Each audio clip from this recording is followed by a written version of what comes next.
Public Sénat, avec le soutien de la Mutuelle nationale territoriale, la Mutuelle des agents des services publics locaux et Adviso Partners, cession, acquisition et transmission d'entreprises, nos territoires ont de la valeur, vous présente le Journal des territoires.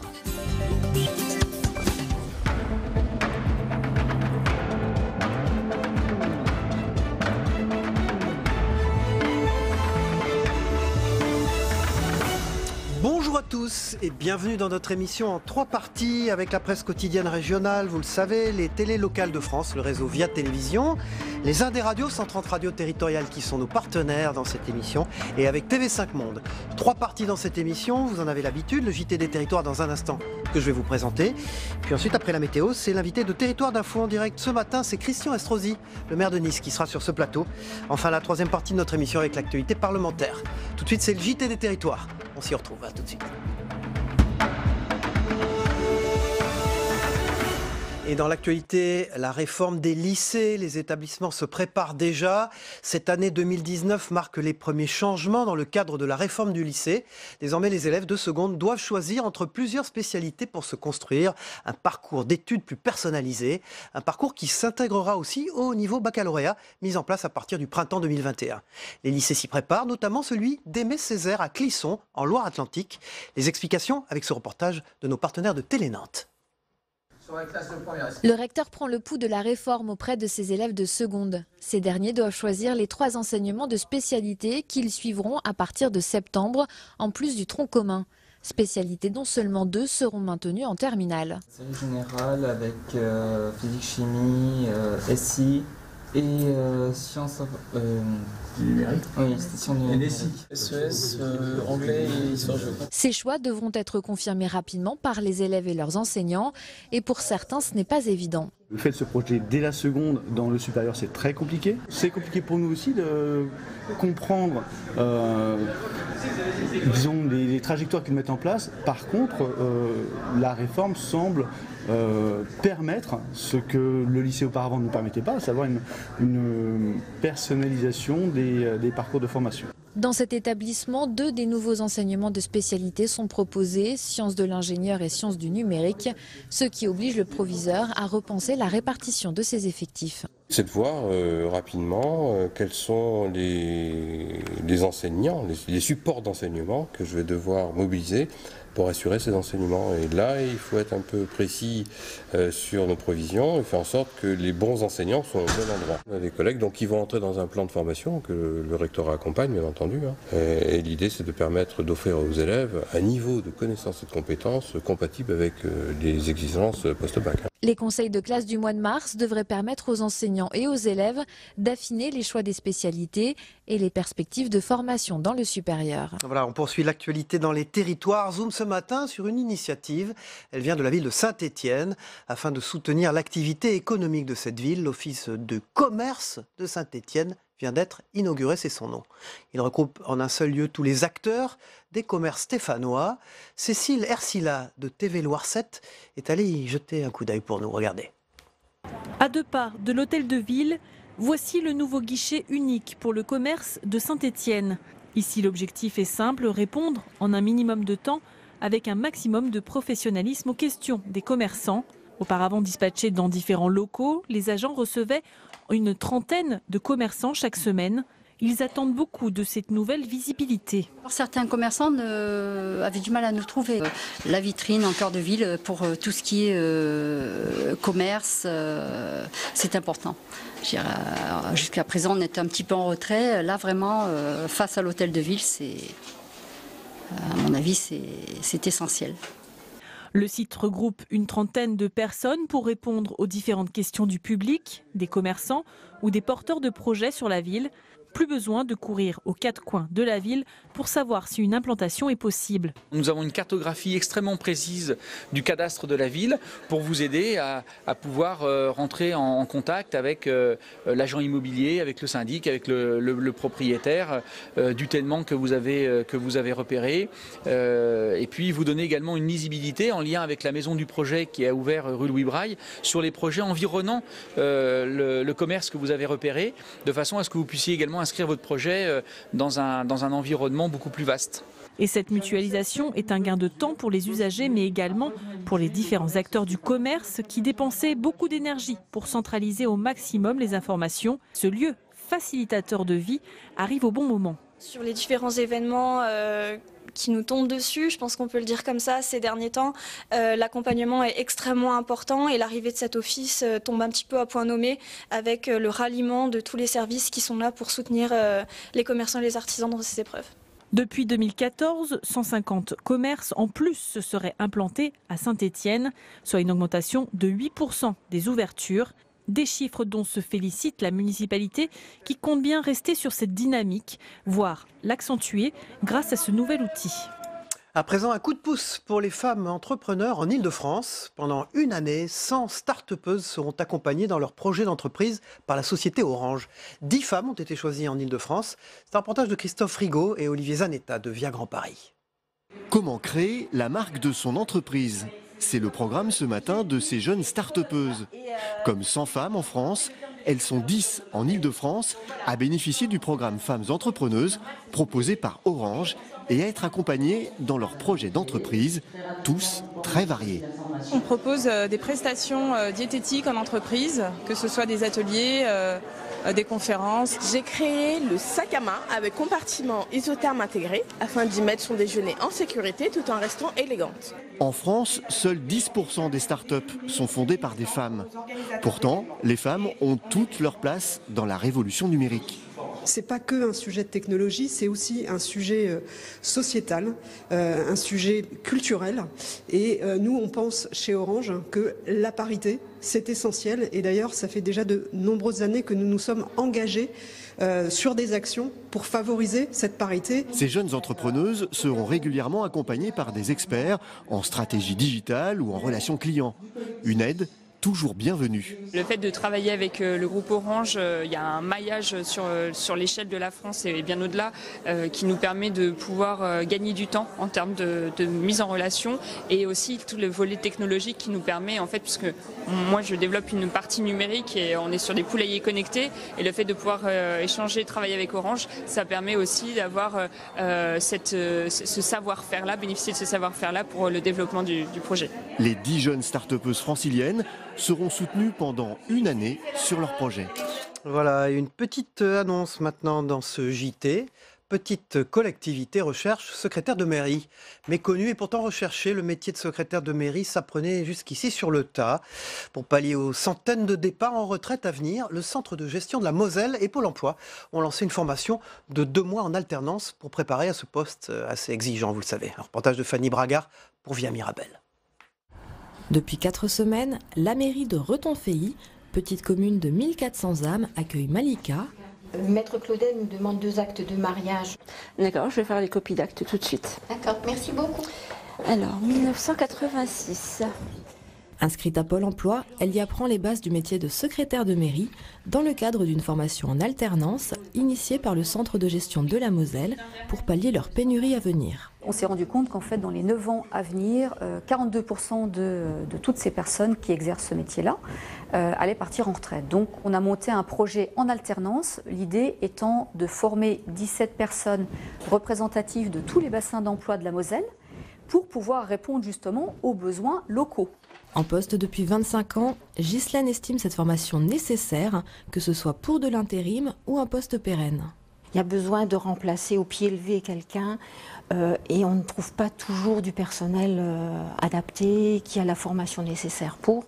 Et donc après, il y a une perte de temps, on va dire, quelque part pour former la personne alors qu'on est en besoin et qu'il y a un travail qui est quand même assez conséquent dans une petite collectivité. Gestion du personnel, de l'urbanisme, de l'état civil, des équipements communaux et bien d'autres.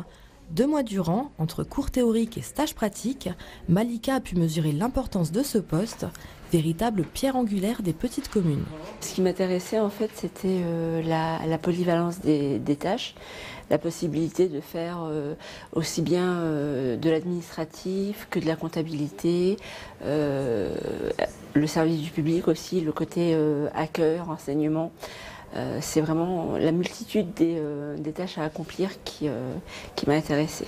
Cette formation, qualifiante et immersive, a séduit le maire de Retonfeilly et d'autres élus mosellans.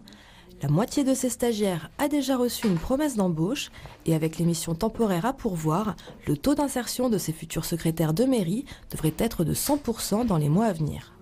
C'est l'heure dans ce JT, un boulanger donne une seconde vie à son pain. Voici l'idée développée par le boulanger d'Angéline au sud de Toulouse. Le couple gérant de la boulangerie cherchait une solution pour ne pas gaspiller tout le pain vendu en fin de journée. Ils se sont tournés vers l'école d'ingénieurs de Purpan. Ensemble, ils ont trouvé le moyen de transformer ce pain en chapelure que les artisans vont utiliser pour une nouvelle fournée. Les détails avec Geoffrey Priol de Via Occitanie, notre chaîne partenaire. Donner une seconde vie à son pain invendu, c'est l'idée qu'a développée cette boulangerie dans le sud de Toulouse. Elle est venue d'un constat simple, l'énorme quantité d'invendus, de baguettes et autres produits qui peuvent atteindre parfois 10% de la production. C'était un peu un crève-cœur de voir ce pain qui était non utilisé. On a dans un premier temps donné, on donne encore à des associations pour des personnes qui ont des besoins alimentaires. On a donné à des amis, mais ce n'est pas une solution, qui ont des animaux. Mais on a vraiment cherché à trouver une solution pour pouvoir donner une seconde vie à ce pain. La boulangerie a trouvé la solution avec l'école d'ingénieurs de Purpan, où des élèves en agronomie et agroalimentaire se sont mis à la tâche sur la thématique de l'anti-gaspillage. Résultat, cette machine qui produit de la chapelure de pain. On prend le pain qui est de la veille. Ce pain, on le tranche. On le tranche avec la trancheuse. Et ensuite, on le fait sécher. Une fois séché, on le laisse refroidir. Et une fois qu'il est refroidi, parce que vous voyez, il est complètement, il est complètement sec. Et une fois refroidi, on va le broyer. Le broyer, on va le broyer avec cette machine. Donc, on lance la machine. On va mettre... Donc, ce qui fait qu'en fait, à la sortie, on se retrouve avec de la chapelure qui est complètement sèche et prête à l'usage. Cette chapelure est alors utilisée pour une toute nouvelle fournée de produits. La chapelure est vendue en l'état et ensuite elle est réincorporée ou incorporée dans des préparations de type cookies, muffins ou autres gâteaux de 10% à 100% de réemploi. Prochaine étape pour la boulangerie, utiliser la chapelure pour les produits salés. Voilà, fin de ce JT. On démarre le club de la presse dans un instant. L'invité politique tout à l'heure, c'est Christian Estrosi en direct sur ce plateau. Le maire de Nice et le président de la métropole Nice-Côte d'Azur. Tout de suite, c'est la revue de la une des unes de la presse quotidienne régionale. A tout de suite.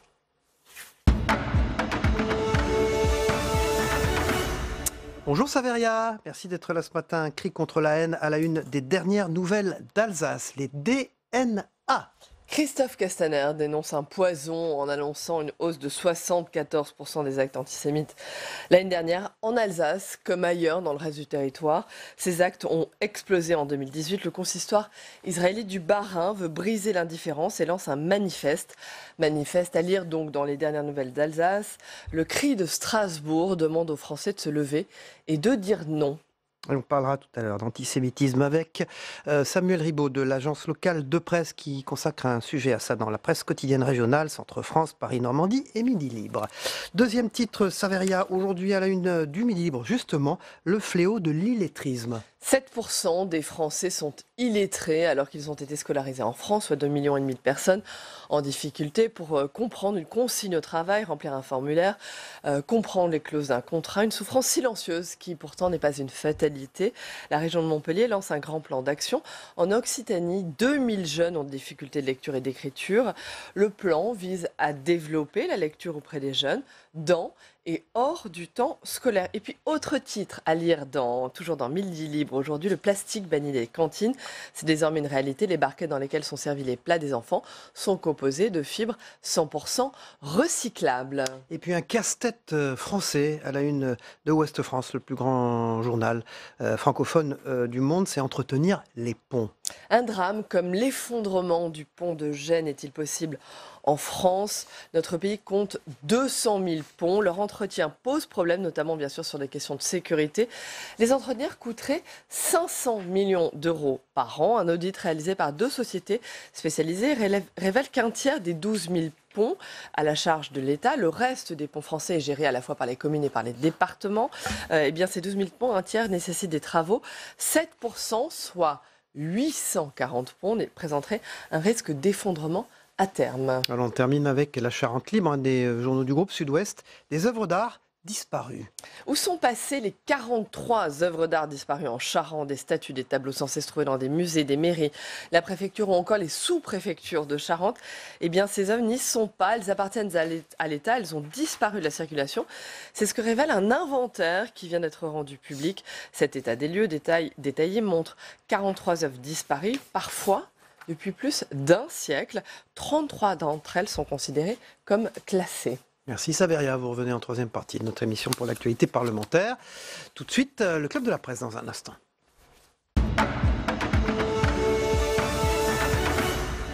Voilà, Samuel Ribaud de l'ALP, l'agence locale de presse, qui travaille pour la presse quotidienne régionale. Bonjour, merci d'être sur ce plateau ce matin. Et Thierry Dupont de l'Express. Bonjour et merci d'être là. Thierry, avec vous, on va parler de Jean-Yves Le Drian, que l'Express pense peut-être un futur Premier ministre. On y reviendra tout à l'heure. Pour vous, Samuel Ribaud, il s'agit d'une interview réalisée donc par l'agence locale de presse du délégué interministériel à la lutte contre le racisme, l'antisémitisme et la haine anti-LGBT, Frédéric Potier. C'est dans Centre-France, dans Paris-Normandie, dans Midi Libre, dans toute la presse quotidienne, ces titres de la presse quotidienne régionale ce matin. On sait pourquoi, parce que plus 74%, c'est les chiffres qu'a donné Christophe Castaner d'augmentation d'actes antisémites en France. Voilà, en 2018, après 2 années de baisse consécutive, en 2016 et 2017, des chiffres effrayants, inquiétants, mais qui ne surprennent pas le délégué interministériel, puisque c'était passé un petit peu inaperçu, mais au mois de novembre, en compagnie du ministre de l'Intérieur, ils avaient alerté sur des chiffres, une tendance qui était déjà très très inquiétante, qui était de 69% d'augmentation des actes, donc on n'en est finalement qu'à la concrétisation de cette tendance. C'est la une Paris-Normandie, pourquoi l'antisémitisme explose. Exactement. Après, ça pose des questions de fond et ça pose des questions de contexte. Alors les questions de fond, on les connaît, c'est... Pourquoi ces thèses se répandent-elles? Pourquoi sont-elles partagées? Pourquoi est-ce qu'on passe à l'acte? Et déjà, comment le sont-elles, ces thèses partagées? Probablement par les réseaux sociaux. Alors, il y a énormément...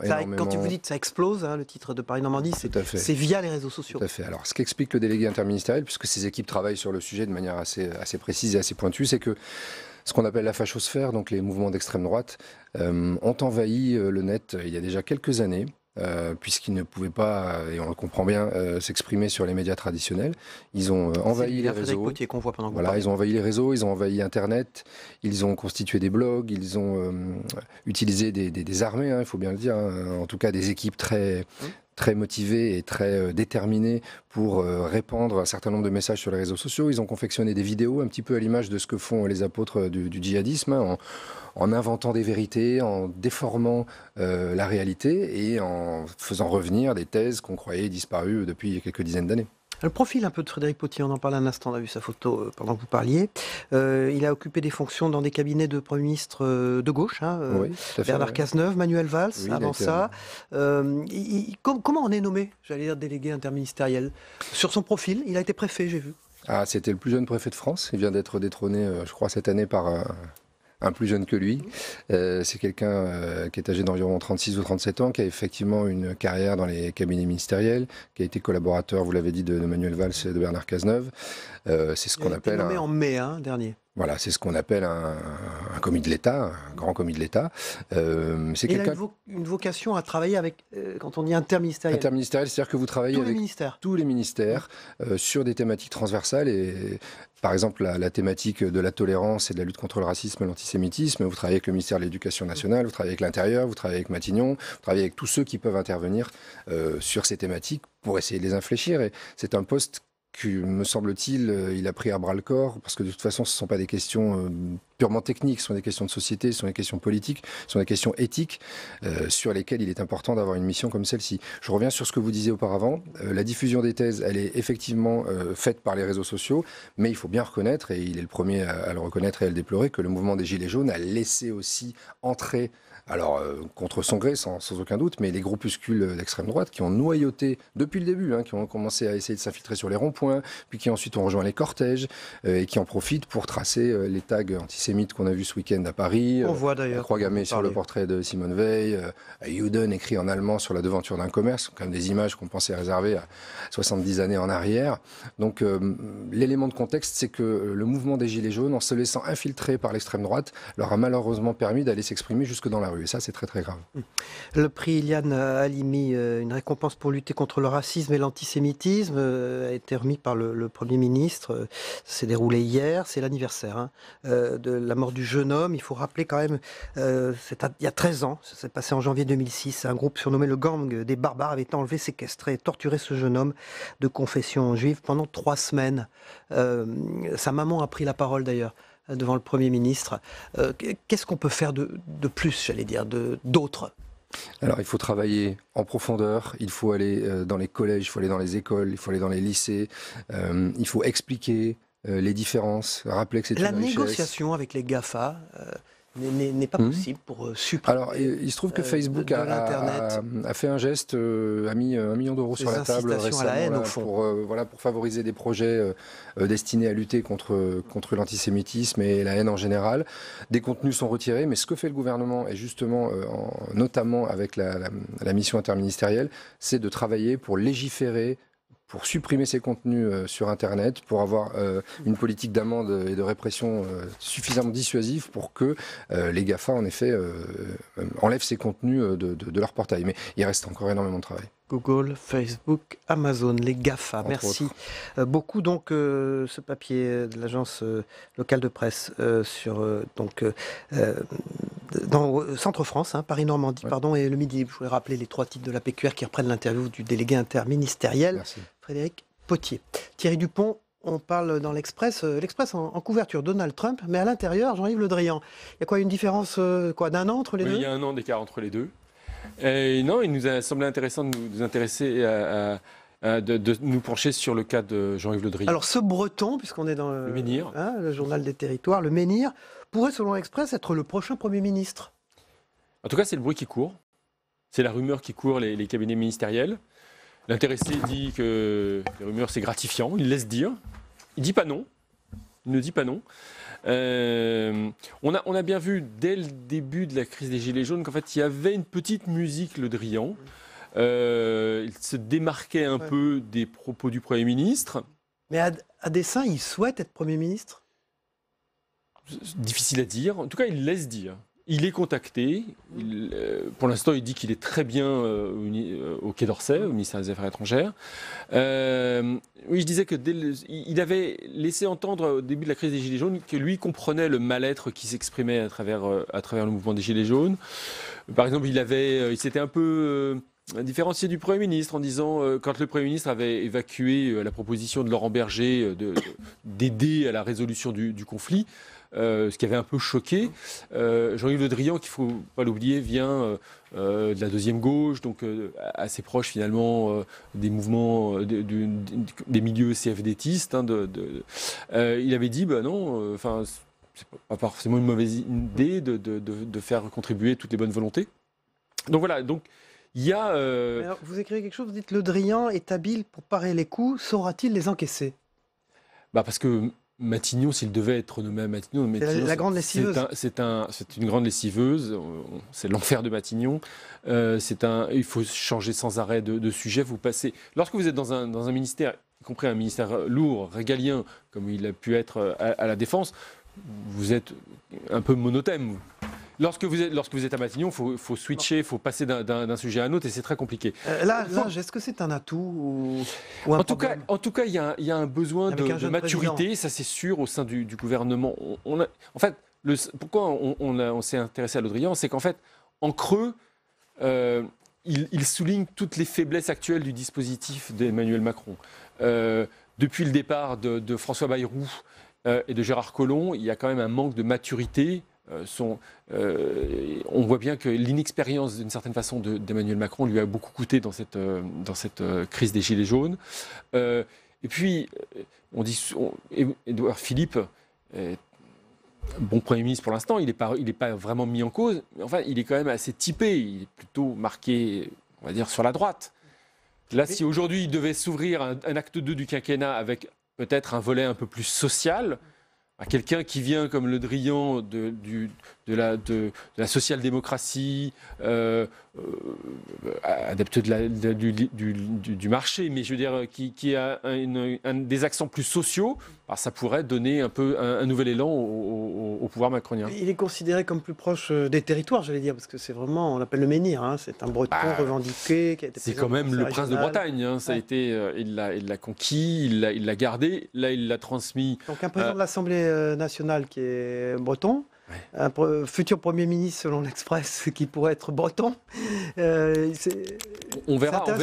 Pour cette reconnexion voulue par l'exécutif avec les territoires, justement. Et aujourd'hui, il en manque au gouvernement. Il manque de connexion avec les territoires. Alors, Jean-Yves Le Drian a dit qu'il ne se représenterait pas pour les prochaines régionales. Enfin, il est quand même très... On le dit dans le papier, dans l'article de Corinne Laïc, tous les grands patrons bretons qui veulent avoir un contact avec le pouvoir, ils passent d'abord par Jean-Yves Le Drian. Dernière question sur Jean-Yves Le Drian. Donc, vous mettez à l'Express, il y a 3-4 pages, un grand portrait, etc. Est-ce qu'il est en forme ?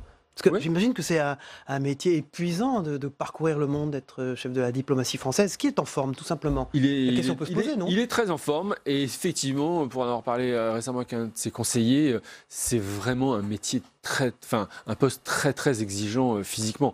Vous n'arrêtez pas de prendre des heures de décalage horaire dans la figure. Donc il faut se préserver. Lui sait se préserver en récupérant dès que possible. Ce papier de Corinne Laïc, hein, le symptôme Le Drian. Donc dans l'Express, et la une de l'Express, c'est Donald Trump. 1 an de différence entre Jean-Yves Le Drian et le président des États-Unis. Merci Thierry Dupont. Vous revenez en deuxième partie de l'émission pour le débrief de l'actualité, ainsi que Samuel Ribaud de l'ALP, l'agence locale de presse, dont la fille regarde son papa en régie ce matin avec nous. Voilà, comment elle s'appelle? Louise. Louise, bonjour Louise. Merci, on passe à la météo des territoires, le temps qu'il fait en France et dans les départements français d'Amérique, de l'océan Indien, du Pacifique et des Caraïbes. Vous savez, c'est une particularité de cette matinale d'Info. On se retrouve à peu près, à tout de suite. La météo vous est présentée par l'Assemblée des départements de France.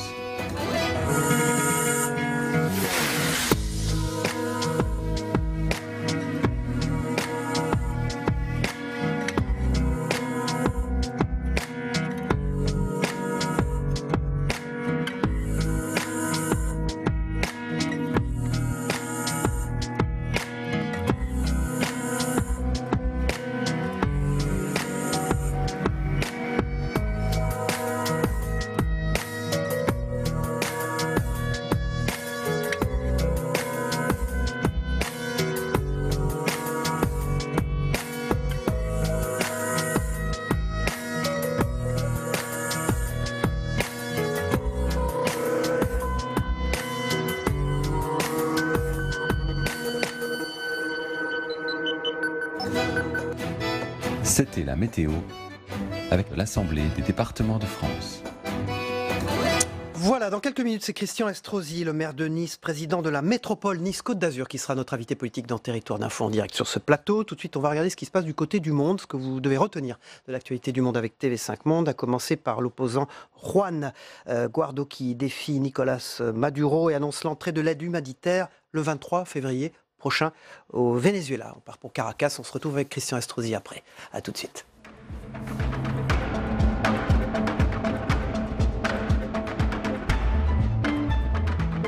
Public Sénat, avec le soutien de la Mutuelle nationale territoriale, la Mutuelle des agents des services publics locaux et Adviso Partners, cession, acquisition et transmission d'entreprises, nos territoires ont de la valeur, vous ont présenté le Journal des territoires.